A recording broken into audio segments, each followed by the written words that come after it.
Welcome back to R M K academy. আজকের ক্লাসের আলোচ্য বিষয় হচ্ছে পঞ্চায়েত রিক্রুটমেন্ট।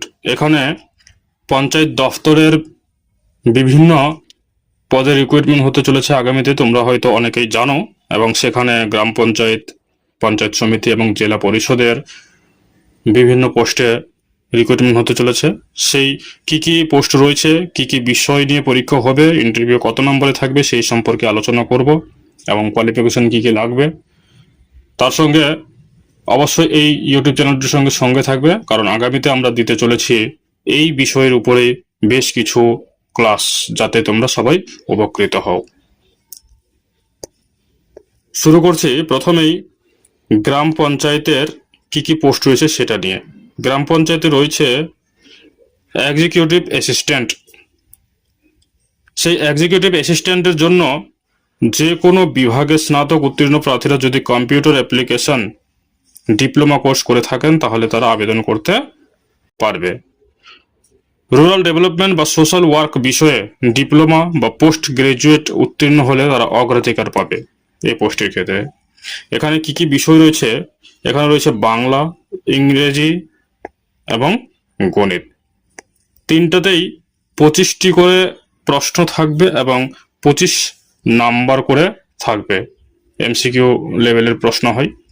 আর তার সঙ্গে রয়েছে জেনারেল নলেজ, সেখানে 10টি প্রশ্ন রয়েছে, তার জন্য থাকবে 10 নাম্বার। এই 85 নম্বরের একটা রিটেন এক্সাম হবে এবং এটাতে কোয়ালিফাই করতে পারলে পরবর্তী পদক্ষেপ হচ্ছে ইন্টারভিউ, যেখানে থাকছে 15 নাম্বার। কোয়ালিফিকেশন মার্কস এবং 15 নাম্বার এর মধ্যে কত পাচ্ছ তার উপরেই হবে কাট অফ, এবং সে কাট অফের যারা এগিয়ে থাকবে তারাই এই চাকরিটিকে সংগ্রহ করতে পারবে। পরবর্তী যে পোস্টটি রয়েছে সেটা হচ্ছে সেক্রেটারি। সেই সেক্রেটারির জন্য একজন প্রার্থীকে উচ্চ মাধ্যমিক পাস করতে হবে, তাহলে সে আবেদন করতে পারবে। যে কোনো শিক্ষিত প্রতিষ্ঠান থেকে 6 মাসের কম্পিউটার ট্রেনিং নিয়ে থাকলে এই পদের জন্য অগ্রাধিকার পাবে।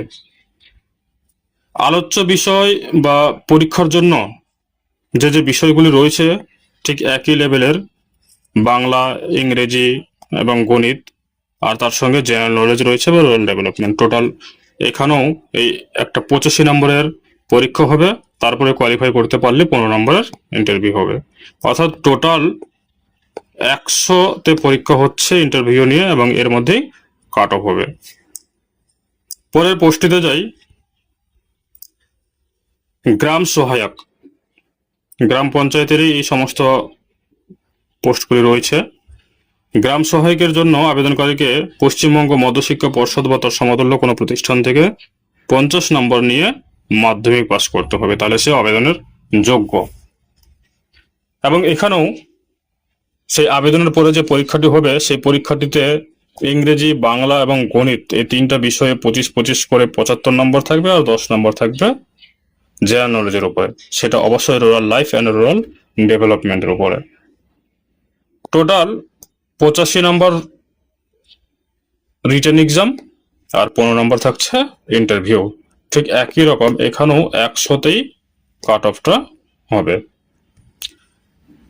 পরবর্তী যে পোস্টটি রয়েছে সেটা হচ্ছে গ্রাম পঞ্চায়েত কর্মী। এই গ্রাম পঞ্চায়েত কর্মীর জন্য যে কোনো স্বীকৃত প্রতিষ্ঠান থেকে তাকে 8ম শ্রেণী পাস করতে হবে।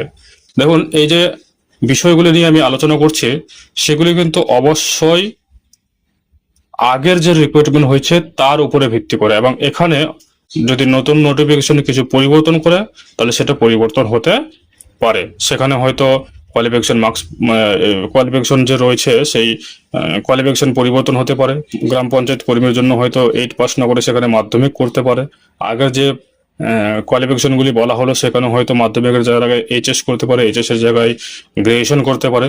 তো সেটা পরিবর্তন হতে পারে, কিন্তু মূল বিষয় হচ্ছে যে এখানে ইংরেজি, বাংলা এবং গণিতের উপরে যা যা নাম্বারগুলি রয়েছে সেই নাম্বারের পরিবর্তন হতে পারে, কিন্তু বিষয়গুলি এগুলোই থাকছে।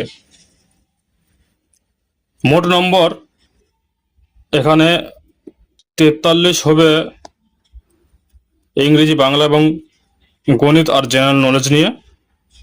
আর তার সঙ্গে রয়েছে ইন্টারভিউ, এটা 7 হবে। তাহলে 7-এ ইন্টারভিউ হচ্ছে, এই টোটাল 50 নম্বরের পরীক্ষা হবে গ্রাম পঞ্চায়েতের কর্মীর ক্ষেত্রে। এবার পরবর্তী আসছি পঞ্চায়েত সমিতি নিয়ে। পঞ্চায়েত সমিতিতে রয়েছে ক্লার্ক কাম টাইপিস্ট। এখানে আবেদনকারীকে মাধ্যমিক পাস করতে হবে এবং ইংরেজি ও বাংলা টাইপিং এর ক্ষেত্রে মিনিটে 30টি থেকে 20টি শব্দ টাইপিং করতে পারতে হবে এবং সেই সঙ্গে অবশ্যই তাকে কম্পিউটার দক্ষতা লাগবে, যাতে সে ঠিকঠাক মতন সে কম্পিউটার সমস্ত কিছু কাজ করতে পারে। তার সার্টিফিকেট লাগবে। এখানকার পরীক্ষার জন্য রয়েছে ইংরেজি, বাংলা, গণিত এবং জেনারেল নলেজের রুরাল লাইফ এবং রুরাল ডেভেলপমেন্ট এই বিষয়ের উপরে। ইংরেজিতে 20 মার্কস, বাংলাতে 20 মার্কস আর গণিতে থাকবে 20 মার্কস। তার সঙ্গে জেনারেল নলেজ থাকছে 20 মার্কস। এই 85 মার্কসের হচ্ছে রিটেন এক্সাম হবে আর ইন্টারভিউ হবে 15 নম্বরে। টোটাল 100 নম্বরের পরীক্ষা। পঞ্চায়েত সমিতির পরবর্তীর যে পোস্ট সেটি হচ্ছে অ্যাকাউন্ট ক্লার্ক। এই অ্যাকাউন্টস ক্লার্কের জন্য যে কোনো স্বীকৃত প্রতিষ্ঠান থেকে মাধ্যমিক পাস করতে হবে, তবে সে আবেদন করতে পারবে। রাজ্য এবং কেন্দ্র সরকারের স্বীকৃত কোনো প্রতিষ্ঠান থেকে তাকে কম্পিউটার অ্যাপ্লিকেশনের ডিপ্লোমা কোর্স থাকতে হবে। যদি থাকে তাহলে সে অগ্রাধিকার পাবে। আর আমি আগেও বলেছি যে সেই মাধ্যমিকের জায়গায় পরবর্তীতে হয়তো উচ্চ মাধ্যমিকও করতে পারে, নতুন যে নোটিফিকেশন বেরোবে সেই জায়গাটিতে। এখানে ইংরেজিতে রয়েছে 20 নম্বর, বাংলাতে 20 নম্বর, গণিতে 25 নম্বর এবং জেনারেল নলেজে রয়েছে 20 নম্বর। টোটাল 85 নম্বরের হচ্ছে একটা এমসিকিউ টাইপের এক্সাম হবে, রিটেন এক্সাম, এবং তার সঙ্গে 15 নম্বর হবে ইন্টারভিউ। এই 100 নম্বরের উপরেই কাট অফটা থাকবে। পরের প্রশ্ন বা পরের যে পোস্ট সেটা হচ্ছে পঞ্চায়েত সমিতির পিয়ন। এক্ষেত্রে তাকে 8ম শ্রেণী পাস করতে হবে, তাহলে সে আবেদন করতে পারবে।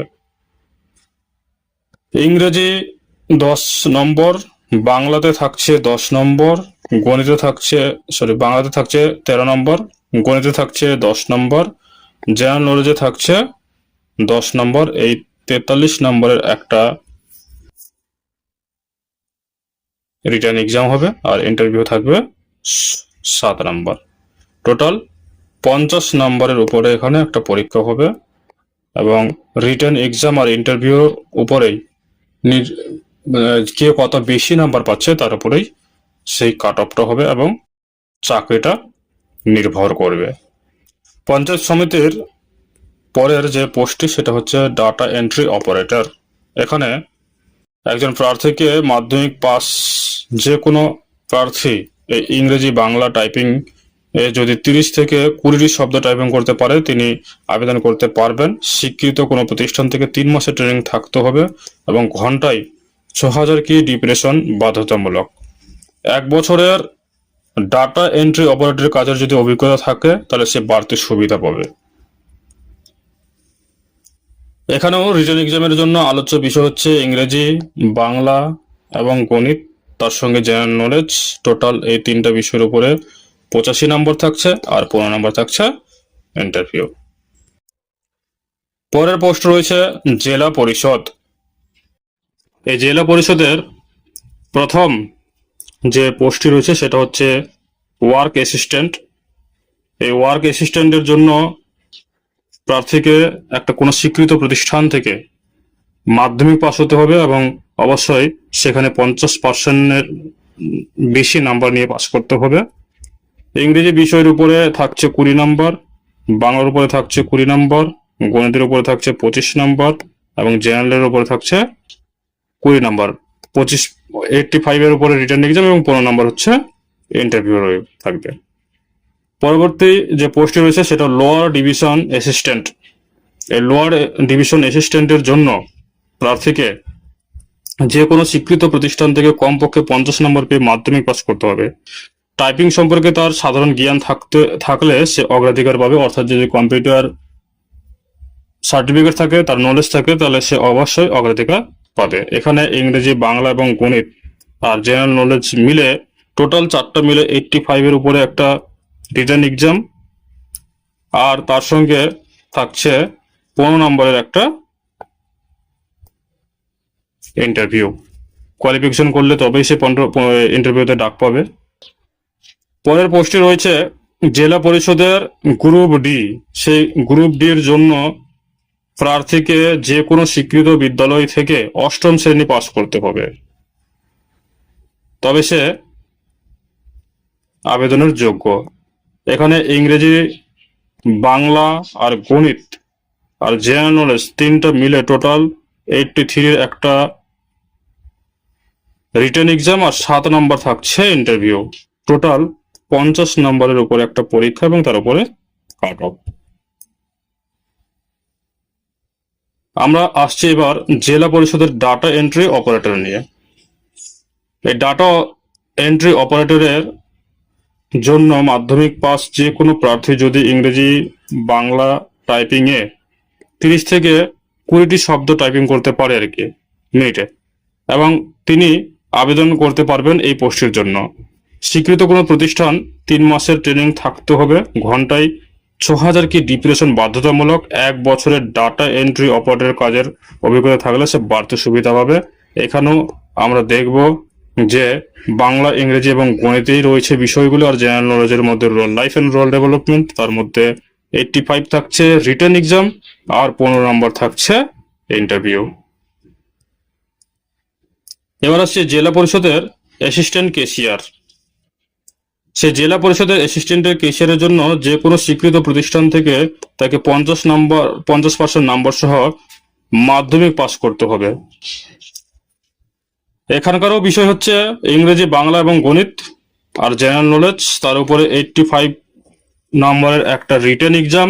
সেই এক্সামে কোয়ালিফাই করলে থাকছে ইন্টারভিউ, আর সেই ইন্টারভিউর নাম্বার আর রিটেন এক্সামে যদি এগিয়ে থাকে তাহলে সে কোয়ালিফাই হবে চাকরির জন্য। এই ছিল আজকের আলোচ্য বিষয়। আগামীতে এই ইউটিউব চ্যানেলেই আমরা দিতে চলেছি এই সমস্ত বিষয়ের উপরে বিষয়ভিত্তিক কিছু ক্লাস। তোমরা সঙ্গে থাকো, পাশে থাকো, তাহলে অবশ্যই সেই ক্লাসগুলি করে তোমরা উপকৃত হতে পারবে। ধন্যবাদ, দেখা হচ্ছে পরবর্তী ক্লাসে।